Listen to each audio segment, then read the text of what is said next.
أعوذ بالله من الشيطان الرجيم. بسم الله الرحمن الرحيم. إن الحسنات يذهبن السيئات ذلك ذكرى للذاكرين. صدق الله مولانا العظيم وصدق رسوله النبي الكريم ونحن على ذلك من الشاهدين والشاكرين والحمد لله رب العالمين.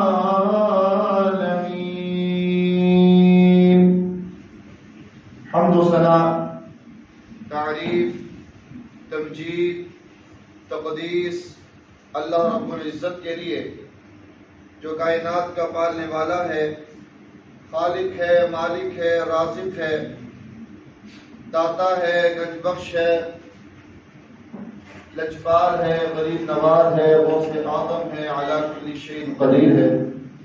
درود و سلام آقا دو جہاں، امام الانبیاء، خطیب الانبیاء، امام اعظم، پیر اعظم، رہبر اعظم، امام کائنات، نبی التوبہ، نبی الرحمہ، بشیر، نذیر، سراج منیر صلی اللہ علیہ وسلم کی ذات اقدس پر ہوں. باری تعالیٰ سے دعا ہے کہ اللہ ہمارا یہاں پر آنا، بیٹھنا، سننا، سنانا اللہ تعالیٰ اپنی بارگاہ کے اندر منظور و مقبول فرمائے اور ہم سب کا ذریعہ نجات کا سبب بنے. اللہ ہم سب کو بار بار اپنے گھر کی زیارت نصیب فرمائے. انسان کوئی بھی ہو گناہگار ہے، خطا کار ہے. کوئی انسان بھی غلطی سے پاک نہیں.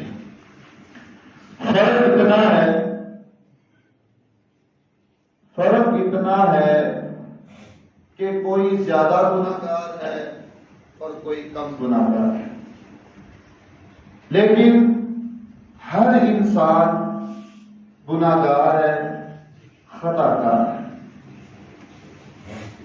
یہی بات رسول اللہ صلی اللہ علیہ وسلم نے بھی بیان فرمائی کہ کلو بنی آدم خطاء، کہ تمام انسانیت خطا کار ہے. نافرمانی ہو جاتی، غلطی ہو جاتی، لیکن اللہ رب العالمین کی رحمت یہ ہے کہ اس اللہ نے اپنے بندوں کے گناہوں کو معاف کرنے کے لیے ذرائع بنائے ہوئے ہیں. اپنے بندوں کے گناہوں کو معاف کرنے کے لیے طریقے بنائے ہوئے ہیں کہ انسان یہ کام کر لے، انسان یہ عمل کر لے تو میرا اللہ اس انسان کے گناہوں کو معاف کر دیتا ہے. آج کی اس نشست میں چند ایسے کام آپ کو بتلانے ہیں جو انتہائی آسان ہیں اور ہر انسان ان کاموں کو کر بھی سکتا ہے اور انسان کے پچھلے سارے گناہ معاف ہو بھی سکتے ہیں. اور ہمیں چاہیے کہ ہم ان کاموں کو، ان ذرائع کو باقاعدگی کے ساتھ روزانہ کریں تاکہ ہمارا رب اور ہمارا خالق جو ہے وہ ہمارے پچھلے سارے گناہوں کو معاف کر دے.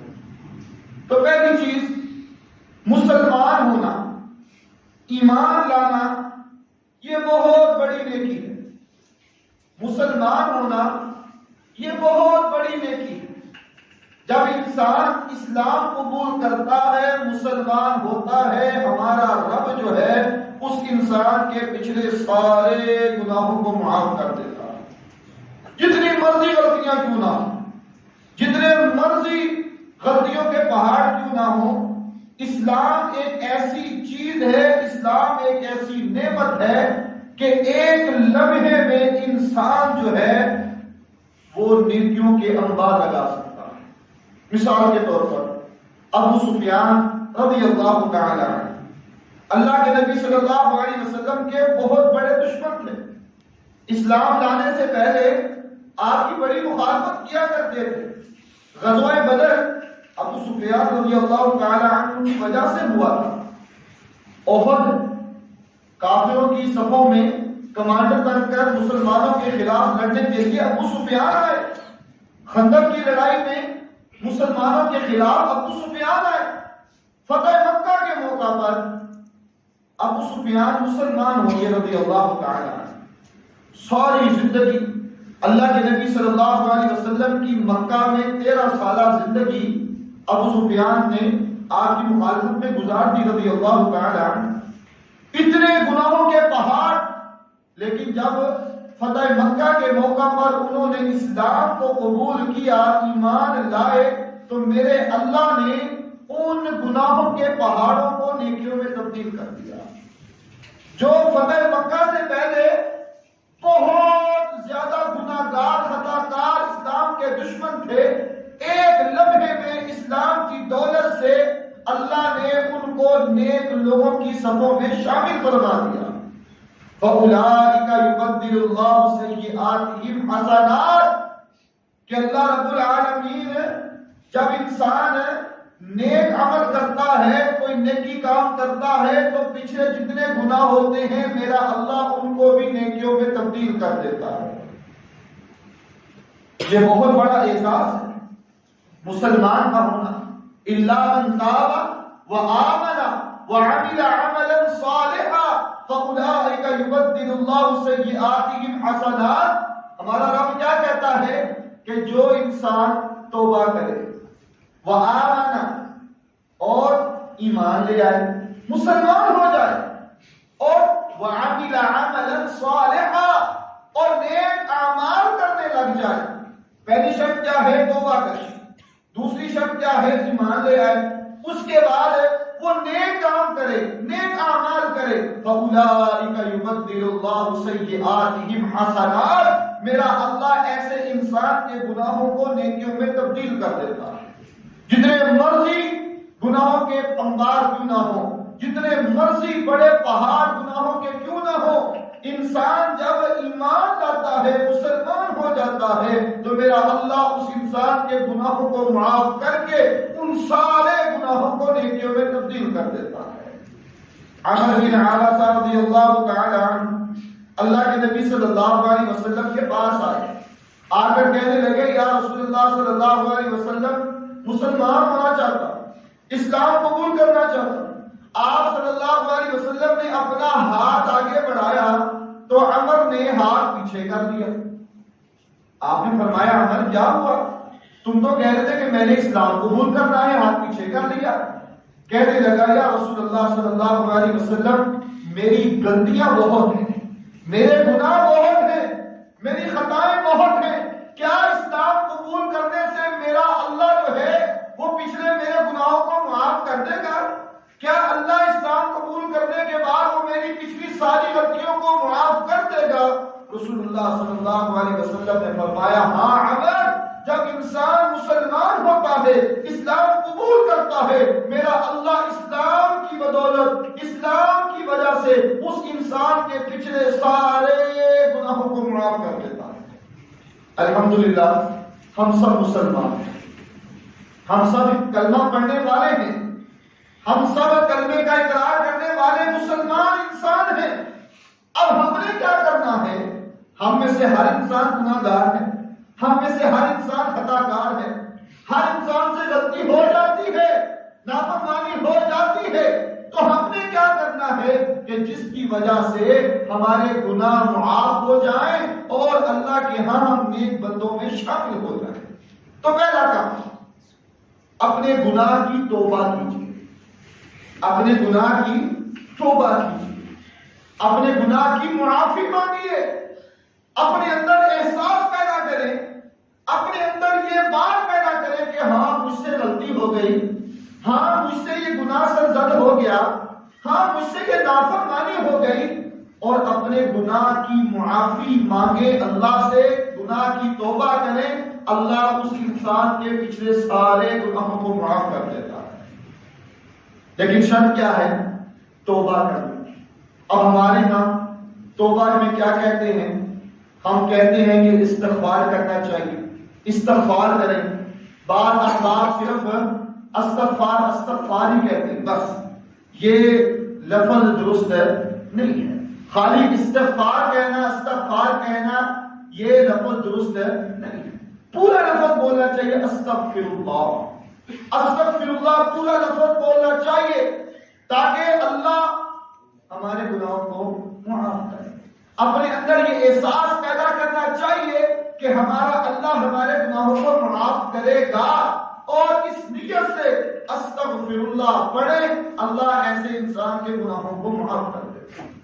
اور گناہ معاف ہونے کی کتنی شرائط ہیں؟ 3۔ اگر وہ 3 شرطیں انسان کے اندر موجود ہوں تو گناہ معاف ہوں گے۔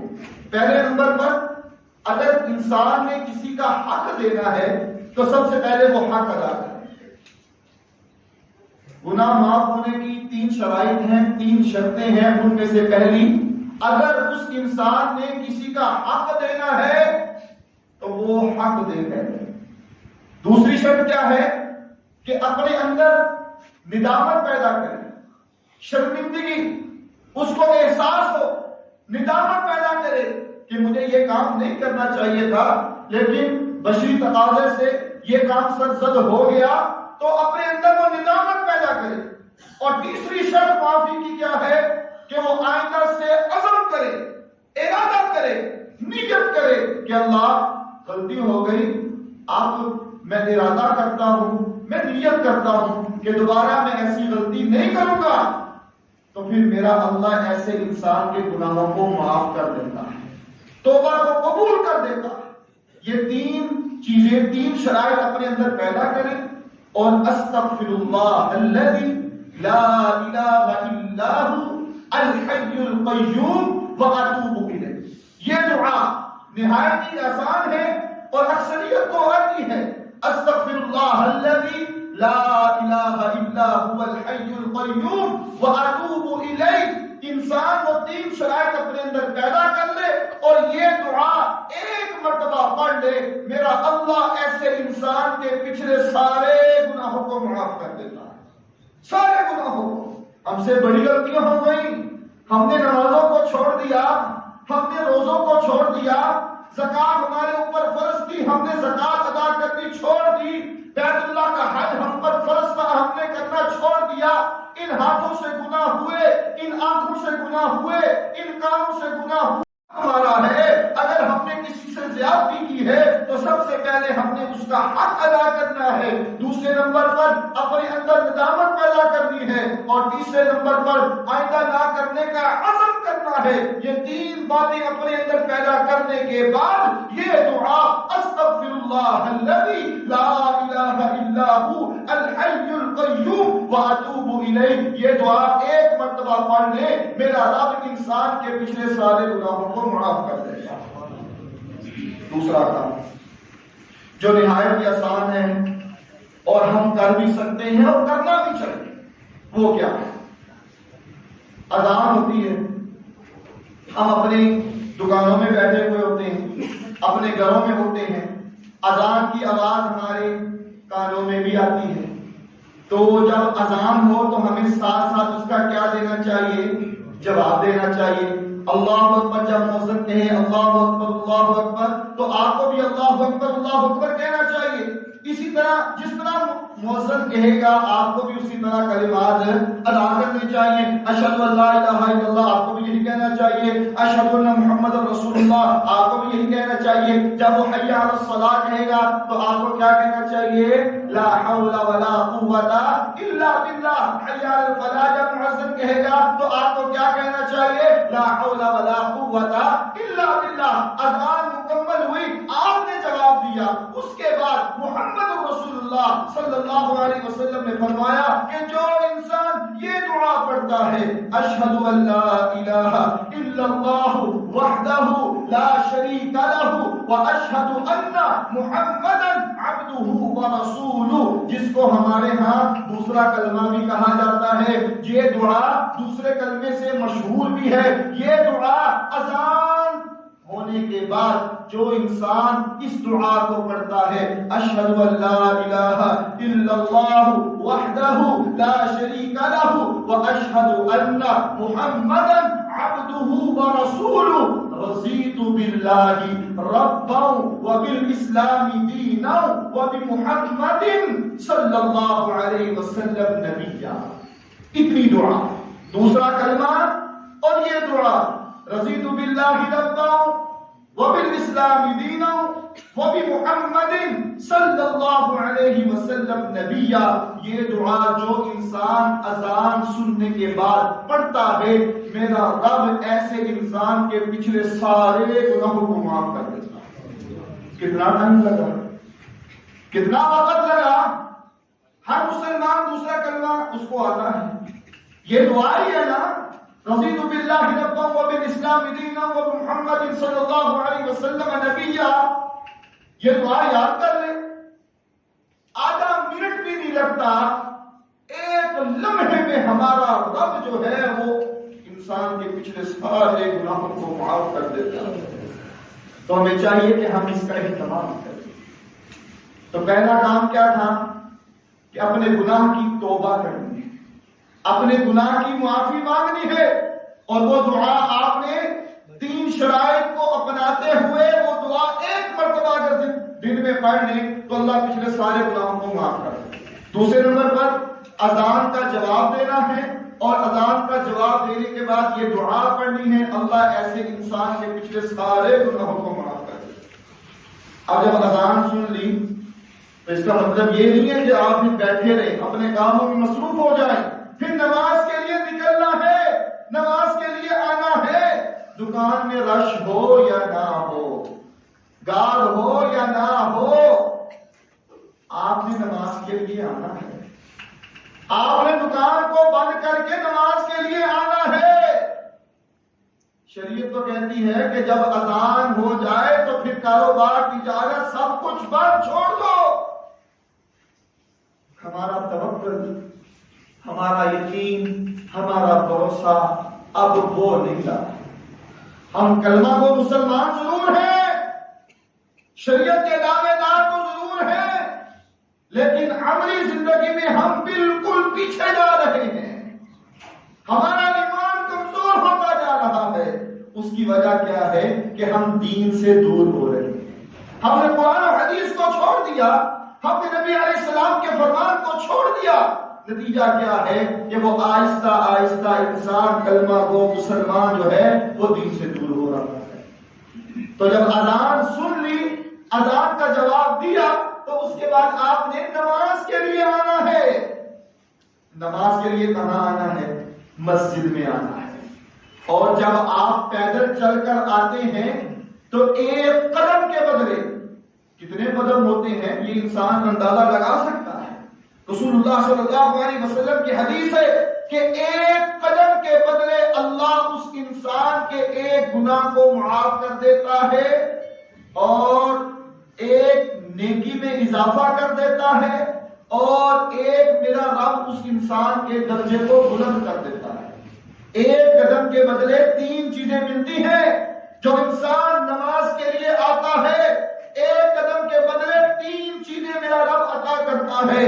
اگر 100 قدم ہو تو پھر بات کہاں تک جاتی ہے؟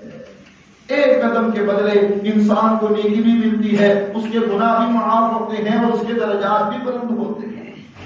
اور جب آپ مسجد میں آئے اور آپ نماز کے لیے کھڑے ہوئے, جب آپ قیام کرتے ہیں تو رسول اللہ صلی اللہ علیہ وسلم کی وہ حدیث آپ نے اپنے صحابہ سے پوچھا تھا نا کہ اے میرے صحابہ, جو انسان دن میں 5 مرتبہ نہائے تو تمہارا کیا خیال ہے کہ اس کے بدن میں کوئی میل باقی رہے گی؟ اس کے بدن میں کوئی میل کچیل باقی رہے گی؟ صحابہ نے کہا نہیں یا رسول اللہ صلی اللہ علیہ وسلم, کوئی میل باقی نہیں رہے گی. ایک مرتبہ بھی نہا لے تو اس کے لیے وہ کافی ہے, اس کا بدن صاف ہو جائے گا, اس کے بدن میں کوئی میل باقی نہیں رہے گی. لیکن جو انسان دن میں 5 مرتبہ نہا لے تو پھر تو بالاولا اس کے بدن میں میل باقی نہیں رہے گی. آپ نے فرمایا یہی مثال نماز کی ہے. جو انسان 5 نمازیں پڑھتا ہے، جو انسان 5 نمازیں پڑھتا ہے، بروقت مسجد میں پڑھتا ہے، باجماعت پڑھتا ہے، تو ایسے انسان کے اعمال میں کوئی گناہ باقی نہیں رہتا، کوئی خطا باقی نہیں رہتی۔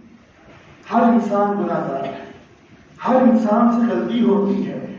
یہ تو بہانے ہیں، یہ ذرائع ہیں، یہ کام ہیں جو ہمارے رب نے ہمارے لیے رکھے ہوئے ہیں۔ یہ ہمارے رب کا ہمارے اوپر بڑا احسان ہے، ہمارے رب کا ہمارے اوپر بڑا فضل کرم ہے کہ اللہ نے ایسی چیزیں رکھی ہیں، اگر انسان ان کو ہی اپنا لے، اور یہ ایک ایسی چیزیں ہیں کہ ہر انسان ہر روز کر سکتا ہے، تو اللہ جو ہے انسان کے پچھلے سارے گناہوں کو معاف کر دیتا ہے۔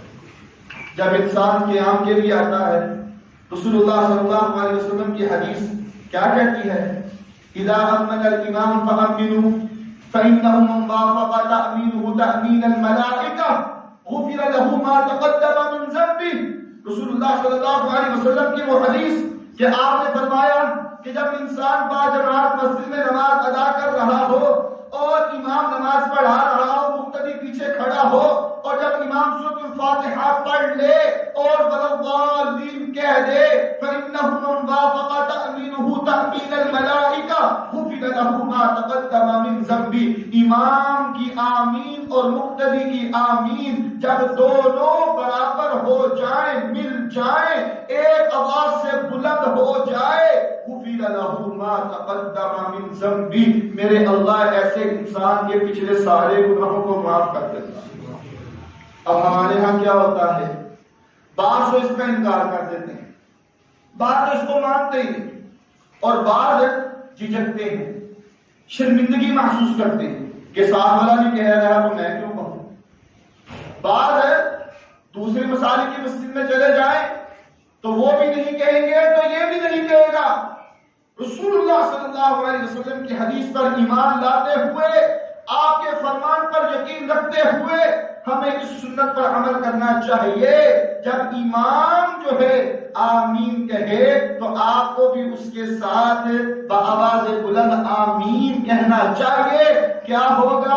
غفر لہ ما تقدم من ذنبہ، میرا رب ایسے انسان کے پچھلے سارے گناہوں کو معاف کر دے۔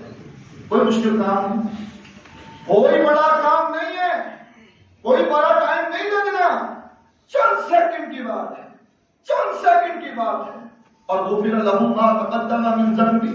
کیا پیغمبر کی حدیث پر یقین نہیں ہے؟ کیا پیغمبر علیہ السلام کے فرمان پر بھروسہ یقین نہیں ہے؟ آپ کا فرمان ہے کہ غفر لہ ما تقدم من ذنبہ، اور ہم تو بڑے بڑے کہتے ہیں، کوئی بزرگ گزر جائے تو اس کو کہتے ہیں کہ ہمارے لیے دعا کرنا، ہم بڑے خطا کار ہیں، بڑے گناہ گار ہیں، ہمارے لیے بھی دعا کرنا، ہمارا رب تو پکار رہا ہے۔ روزانہ 5 وقت اعلان ہوتا ہے کہ آ جاؤ اپنے گناہوں کو معاف کروا لو، آ جاؤ اپنے گناہوں کو بخشوا لو، آ جاؤ اللہ کی رحمت تمہیں بلا رہی ہے، آ جاؤ اللہ کی پکار تمہیں بلا رہی ہے، آ جاؤ اللہ کا پیغام تمہیں بلا رہا ہے، آ جاؤ اللہ کی صدا تمہیں بلا رہی ہے، آ جاؤ میرا رب کہہ رہا ہے اے بندے کسی اور در پر جانے کی ضرورت نہیں، اے میرے بندے کسی اور کے پاس جانے کی ضرورت نہیں، اے میرے بندے کسی اور کے پاس جانے کی ضرورت نہیں، کسی اور کے سامنے شرمندہ ہونے کی ضرورت نہیں، میرے پاس آ جا، میرے در پر آ جا، میرے دربار پر آ جا، میرے گھر آ جا، کھڑا ہو جا اور یہ کام کر لے۔ غفر لہ ما تقدم من ذنبہ، اللہ کسی کے سامنے شرمندہ بھی نہیں ہونے دیتا، اللہ کسی کے سامنے اس کے عیبوں کو واضح بھی نہیں کرتا، بڑے آرام سے، ادب سے، احترام سے اللہ کو منانے کے لیے اللہ کے در پر آیا، نماز کے لیے کھڑا ہوا، ہاتھوں کو اس نے باندھا ہوا ہے اور آمین ہی کہا ہے۔ میرے رب نے یہ نہیں دیکھا کہ اس نے فلاں مقام پر بڑا گناہ کیا تھا، اس نے فلاں مقام پر بڑا کام کیا تھا، اس نے فلاں مقام پر بڑی نافرمانی کی تھی، میرے رب نے کچھ بھی نہیں کہا، کچھ بھی نہیں ڈانٹا۔ غفر لہ ما تقدم من ذنبہ، یہی کام کر لو کہ ایمان کی آمین کے ساتھ بآواز بلند تم بھی آمین کہہ دو۔ غفر لہ ما تقدم من ذنبہ، اللہ ایسے انسان کے گناہوں کو معاف کر دیتا۔ اس کام کو کرنا چاہیے۔ اس پر عمل کرنا چاہیے. رکوع میں گئے اللہ. سلسلہ صحیحہ کے اندر علامہ البانی رحمۃ اللہ علیہ حدیث لے کر آئے ہیں کہ جب انسان نماز کے لیے کھڑا ہوتا ہے تو اس کے سارے گناہ سارے گناہ اس کے سر پر آ جاتے ہیں. پچھلی ساری زندگی کے سارے گناہ اس کے سر پر آ جاتے ہیں. وہ قیام کر رہا ہوتا ہے. جب وہ رکوع میں جاتا ہے تو وہ سارے گناہ نیچے گر جاتے ہیں. سارے گناہ نیچے گر جاتے ہیں. سارے گناہ ضائع ہو جاتے ہیں. سارے گناہ ختم ہو جاتے ہیں. اپنے اندر عاجزی انکساری اپنے اندر یہ بات پیدا کریں کہ اللہ میں تو کچھ بھی نہیں ہوں. یہ گھمنڈ، یہ تکبر، یہ مزاج، یہ اکڑپن، یہ صرف دنیا کی ایک بناوٹی چیز ہے. میرے بھائیو، جب انسان اللہ کے در پر آئے تو اس انداز کے ساتھ آئے، اللہ میں تو کچھ بھی نہیں ہوں. جھک جاؤ، اپنے تکبر کو مٹا دو، اپنی اکڑ کو مٹا دو، اپنی میں کو مٹا دو اور اللہ کے در میں آ کر کھڑے ہو جاؤ. سجدے میں چلے جاؤ، رکوع میں چلے جاؤ. میرا اللہ ایسے انسان کے گناہوں کو معاف کر دیتا ہے. رکوع سے کھڑے ہوئے سمی اللہ لمن حمدہ. امام نے سمی اللہ لمن حمدہ کہا تو آپ نے بھی کیا کہنا ہے؟ سمی اللہ لمن حمدہ آپ نے بھی کہنا ہے. اس کے بعد ربنا ولک الحمد یہ دعا جو پڑھتا ہے فإنه من وافق قوله قول الملائکہ غفر له ما تقدم من ذنبی. جب انسان مقتدی ربنا ولک الحمد کہتا ہے، امام ربنا ولک الحمد کہتا ہے، سمی اللہ لمن حمدہ کہہ کر وہ کھڑا ہوا، ربنا ولک الحمد اس نے کہا. آسمان کے جتنے بھی فرشتے تھے ان سب نے ربنا ولک الحمد کہا. اب میرا اللہ کیا کہہ رہا ہے؟ فَإِنَّهُ مَنْ وَافَقَ قَوْلُهُ قَوْلَ الْمَلَائِكَةِ غُفِرَ لَهُ مَا تَقَدَّمَ مِنْ ذَنبِهِ. میرے اللہ ایسے انسان کے پچھلے سارے گناہوں کو معاف کر دیتا ہے جس کی یہ بات، جس کی یہ دعا فرشتوں کی دعا کے ساتھ مل جاتی ہے. سمی اللہ لمن حمدہ یہ کام ہمیں کرنا چاہیے. اور جب نماز مکمل ہو تو رسول اللہ صلی اللہ علیہ وسلم نے فرمایا اللہ اس انسان کے گناہوں کو معاف کر دیتا ہے. اور ایک نماز اور دوسری نماز کے درمیان گناہوں کا کفارہ ہے. نماز فجر کی پڑھی، اللہ نے گناہوں کو معاف کر دیا. انسان بھی دنیا میں مصروف ہو گیا. اب ظہر کا ٹائم ہوا، فجر اور ظہر کے درمیان انسان سے غلطیاں ہو سکتی ہیں، گناہ ہو سکتے ہیں، بڑے معاملات ہو سکتے ہیں. تو جب انسان ظہر کی نماز پڑھتا ہے اللہ وہ جو درمیان میں گناہ ہوئے تھے سارے معاف کر دیتا ہے. پھر عصر کا وقت آیا جو درمیان میں گناہ تھے اللہ ان کو معاف کر دیتا ہے. ہر نماز کے درمیان ایک نماز اور دوسری نماز کے درمیان جو بھی گناہ ہوتے ہیں وہ نماز ان گناہوں کے کفارہ بن جاتی ہے، وہ گناہ معاف ہو جاتے ہیں. تو خدا را ضرورت اس بات کی ہے کہ ہم اللہ کے گھروں کو آباد کریں، ہم ان صفوں کو آباد کریں، ان صفوں کو آباد کریں. نماز پڑھنی چاہیے، نماز کے بغیر کوئی نجات نہیں ہے، نماز کے بغیر کوئی چارہ نہیں ہے. نماز مکمل ہوئی تو اس کے بعد ہمیں کیا کرنے چاہیے؟ اذکار کرنے چاہیے جو رسول اللہ صلی اللہ علیہ وسلم سے ثابت ہے. ہمیں وہ کام کرنے چاہیے، اذکار کرنے چاہیے. اور ایک عمل ساتھ اور شامل کر لینا چاہیے.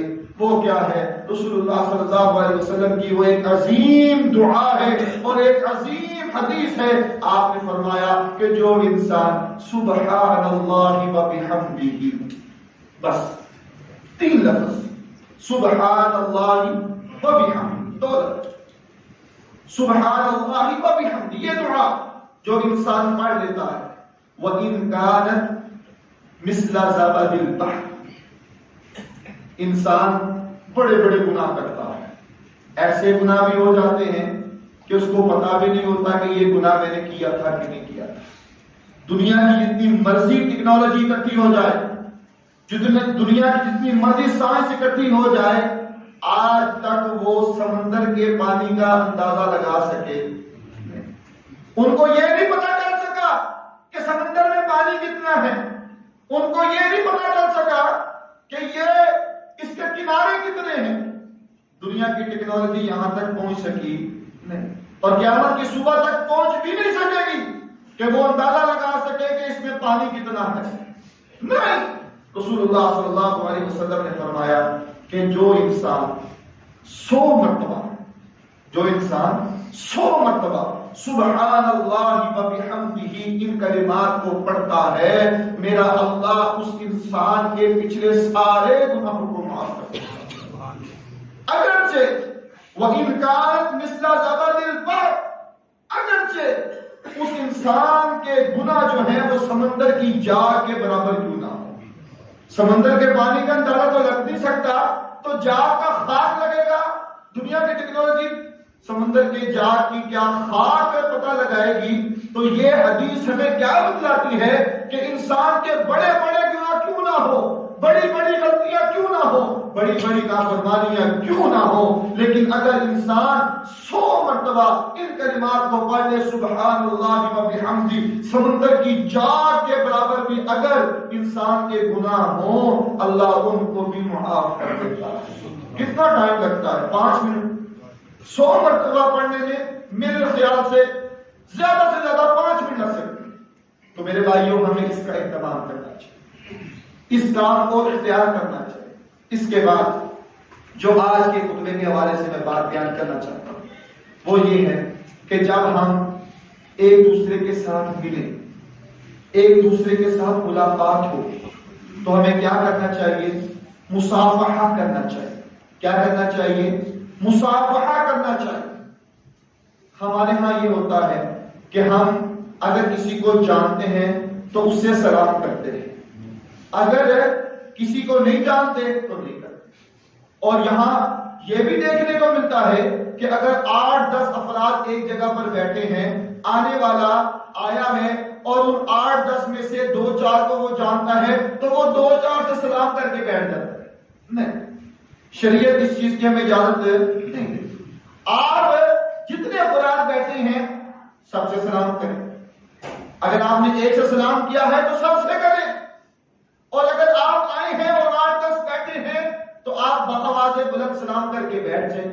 یہ طریقہ بھی درست ہے.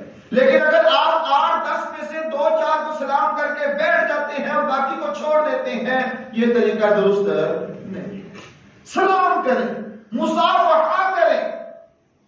اس کی بڑی عظمت ہے، اس کی بڑی فضیلت ہے، اس کی بڑی اہمیت ہے. ہر انسان یہ چاہتا ہے کہ میرے گناہ معاف ہو جائیں. ہر انسان چاہتا ہے کہ اللہ مجھ سے راضی ہو جائے. تو رسول اللہ صلی اللہ علیہ وسلم کی حدیث آپ نے فرمایا مصافحہ، اس کا معنی سمجھ لیں. مصافحہ کا معنی ہوتا ہے کہ انسان کی ہتھیلی دوسرے انسان کی ہتھیلی کے ساتھ مل جائے.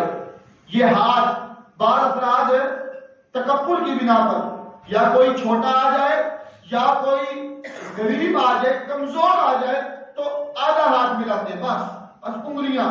اور بعضوں کے ہاتھوں میں تو جان ہی نہیں ہوتی، بس ایسے ہاتھ آگے، وہ اتنا ملا رہے اتنا ملا رہے اتنا ملا رہے، ختم. نہیں، مصافحہ کا معنی کیا ہے؟ ایک انسان کی ہتھیلی دوسرے انسان کی ہتھیلی کے ساتھ مل جائے. یہ ملا، سلام کیا، مصافحہ کیا. جب ہم نے ایسے کیا، ہتھیلی مل گئی، رسول اللہ صلی اللہ علیہ وسلم نے فرمایا کہ ان دونوں کے ہاتھوں کے جدا ہونے سے پہلے اللہ ان دونوں کے گناہوں کو معاف کر دیتا ہے. اللہ گناہوں کو معاف کر دیتا ہے. اب یہ کوئی کتنا ٹائم لگتا ہے؟ مشکل کام تو نہیں ہے. مصافحہ کوئی جانتا ہو اس سے بھی کرے، کوئی نہیں جانتا اس سے بھی کرے، اس ارادے اور نیت کے ساتھ کہ اللہ نے میرے گناہ معاف کرنے ہیں، اللہ نے میری غلطیوں کو معاف کرنا ہے، تو یہ مصافحہ کرے. اور مصافحہ کیسے کرنا ہے کہ یہ ہتھیلیاں ملنی چاہیے، ہاتھ پورا جو ہے وہ دوسرے ہاتھ کے اوپر آنا چاہیے، اور اللہ پھر اس انسان کے گناہوں کو معاف کرے. آخری بات آج کے جمعے کے حوالے سے، جب آپ بیٹھے ہوئے ہوں، گفتگو کر رہے ہوں، باتیں کر رہے ہوں تو گناہ غلطی سرزد ہو جاتی ہے، غلطی ہو جاتی ہے۔ رسول اللہ صلی اللہ علیہ وسلم نے ہمیں ایک دعا بتلائی ہے، وہ دعا ہمیں یاد کرنی چاہیے۔ آسان دعا ہے، سبحانک اللہم وبحمدک اشہد ان لا الہ الا انت واستغفرک واتوب الیک۔ یہ مجلس کا کفارہ ہے۔ جب انسان اس دعا کو پڑھ لیتا ہے تو میرا اللہ اس انسان کے گناہوں کو معاف کر دیتا ہے۔ اگر کوئی غلطی سرزد ہوئی ہو، کوئی غلطی والا کام ہو جائے، تو جب انسان یہ دعا پڑھ لے سبحانک اللہم وبحمدک اشہد ان لا الہ الا انت استغفرک واتوب الیک، تو اللہ ان انسان کے گناہوں کو معاف کر دیتا ہے۔ اب یہ نہیں ہے کہ پھر ہم جان بوجھ کے گناہ کریں، بس ٹھیک ہے مجلس کے کفارے کی دعا پڑھ لیں گے، دعا تو پڑھ لیں گے گناہ معاف ہو جائیں گے، نہیں، ارادتاً کام نہیں کرنا چاہیے۔ اگر انجانے میں کوئی غلطی ہو جائے تو اللہ معاف کرنے والا ہے، لیکن حق درمی کے ساتھ یہ کہہ کر کہ میں پھر دعا پڑھ لوں گا میرے گناہ معاف ہو جائیں گے، تو میرے بھائی یہ طریقہ درست ہے نہیں ہے۔ یہ ایسے چھوٹے چھوٹے کام ہیں جن کو ہم روزانہ کی بنیاد پر کر سکتے ہیں، اور اس میں کوئی ٹائم بھی نہیں لگتا اور کوئی اتنا بڑے اور مشکل کام نہیں ہے، لیکن اگر ہم چاہیں تو ان کاموں کو ضرور ہم اپنا بھی سکتے ہیں اور اپنے گناہوں کو معاف بھی کروا سکتے ہیں۔ باری تعالیٰ سے دعا ہے کہ اللہ ہمیں ان کاموں کی پابندی کرنے کی توفیق عطا فرمائے، کیونکہ ہر انسان کی یہ تمنا ہے کہ اللہ اس کے گناہوں کو معاف کر دے۔ اگر ہم چاہتے ہیں کہ ہمارے گناہ معاف ہوں تو پھر ہمیں ان کاموں کو اختیار کرنا ہوگا۔ اللہ ہمیں توفیق عطا فرمائے۔